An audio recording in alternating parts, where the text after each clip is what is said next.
अरे ननद रानी, लगता है सुबह वाला डोज कम पड़ गया था, इसीलिए तो शाम को फिर से खुजली मचने लग गई।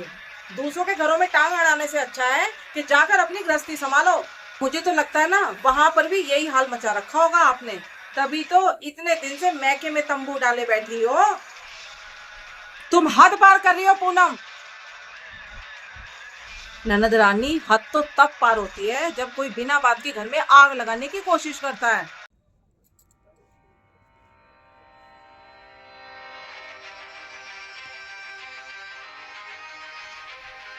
ओए पूनम, इधर आ। ये बता, रसोई घर से सुबह सुबह ये कैसी महक आ रही है, हैं? ऐसा लग रहा है जैसे कोई गोबर जला रहा हो। सुबह सुबह पूरे घर का मूड खराब करने का ठेका ले रखा है क्या तूने? अरे माँ जी, गोबर नहीं, आपके लाडले बेटे और मेरे पति देव की स्पेशल चाय है, अदरक वाली।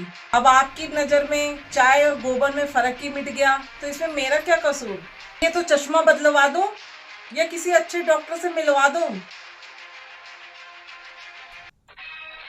जबान देखो बहू की, है कैची की तरह चलती है। एक हमारे जमाने में है मजाल कहती किसी बहू की कि जो सास के सामने आंख उठा के बात कर ले। देख तू है ऐसे मुंह तोड़ जवाब देती है जैसे किसी पंचायत के प्रधान बैठी हो। अरे मम्मी जी, पुराने जमाने की बात मत कीजिए। पहले की बहुएं सहती थी, आजकल की बहुएं कम सुनती हैं। हिसाब किताब ज्यादा बराबर रखती हैं आजकल की बहुएं। लीजिए माँ जी, चाय पीजिए और बीपी थोड़ा कंट्रोल में रखिए, वरना बाद में आप कहेंगी बहू ने सारा खून जला दिया आपका। लीजिए।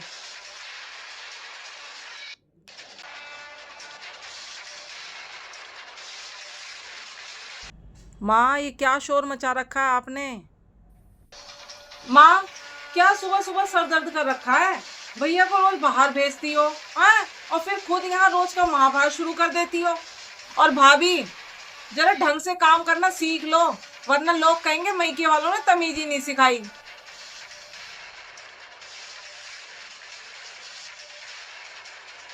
इनको भी बताती हूँ। ओफो, ननद रानी भी प्रकट हो गई हैं। ज्ञान तो ऐसे बांट रही है जैसे ससुराल में कितना बड़ा तीर मार रखा हो।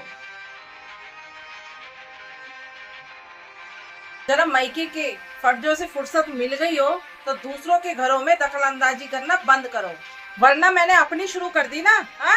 तो ननद और सास दोनों सोसाइटी के गेट पर तालियां बजाती मिलोगी, समझी?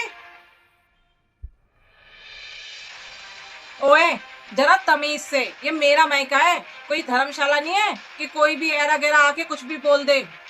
माँ, देखो ना इसे कैसे आंखें दिखा रही है मुझे, हाँ? भैया को फोन लगाती हूँ और मैं बोलती हूँ कि अपनी इस महारानी को सीधा कर ले, वरना इसका बोरिया बिस्तरा बांध के इसके मैके भेज दे। बिल्कुल सही कह रही है मेरी बेटी, है? आज इस घर में या तो तू रहेगी या हम रहेंगे। निकल जा मेरे घर से, है? एक तो मेरे बेटे की कमाई पे ऐश कर रही है, ऊपर से हमें ही आके दिखा रही है।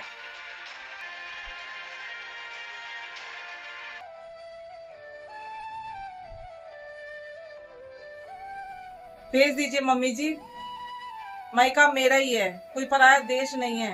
लेकिन एक बार जाने से पहले अपने गिरेबान में झांक कर देख लीजिए। इस घर को संवारने के लिए सुबह 5 बजे उठकर झाड़ू पोछा से लेकर रात के 12 बजे तक सबकी एक एक फरमाइश को पूरा करने का ठेका सिर्फ मैंने ले रखा है। और जिस दिन मैं चली गई तो इस घर की चाय का स्वाद क्या, सुकून और चमक सब गायब हो जाएगी।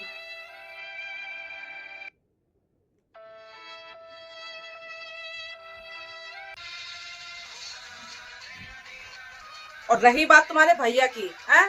तो उनसे पूछ लेना, ऑफिस से आते ही सबसे पहले पानी कौन पूछता है और उनके पसंद का खाना कौन बनाता है। खैर, बहुत हुआ ड्रामा, चाय पी लीजिए दोनों जन, वरना बाद में बोलेंगी कि घर में बहू ने कलेश का तड़का लगा दिया।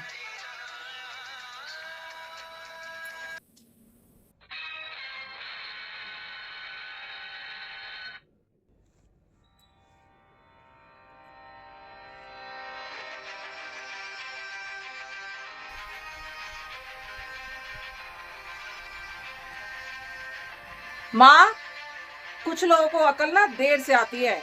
जब तक उनके सर पे जूते नहीं पड़ जाए ना, तब तक उनको अक्ल नहीं आती। दूसरों के घर में रहकर तेवर दिखाना बहुत आसान होता है।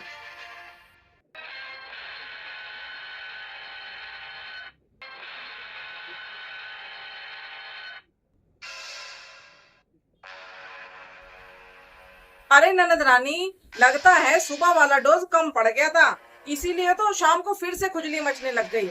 दूसरों के घरों में टांग अड़ाने से अच्छा है कि जाकर अपनी गृहस्थी संभालो। और मुझे तो लगता है ना, वहां पर भी यही हाल मचा रखा होगा आपने, तभी तो इतने दिन से मैके में तंबू डाले बैठी हो।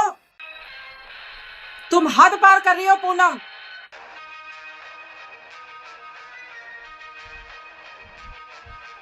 ननद रानी, हद तो तब पार होती है जब कोई बिना बात के घर में आग लगाने की कोशिश करता है। पूनम नाम है मेरा, पूनम। सुनकर दबने वालों में से नहीं हूँ, हाँ, दबाने वालों की हवा टाइट करने वालों में से हूँ।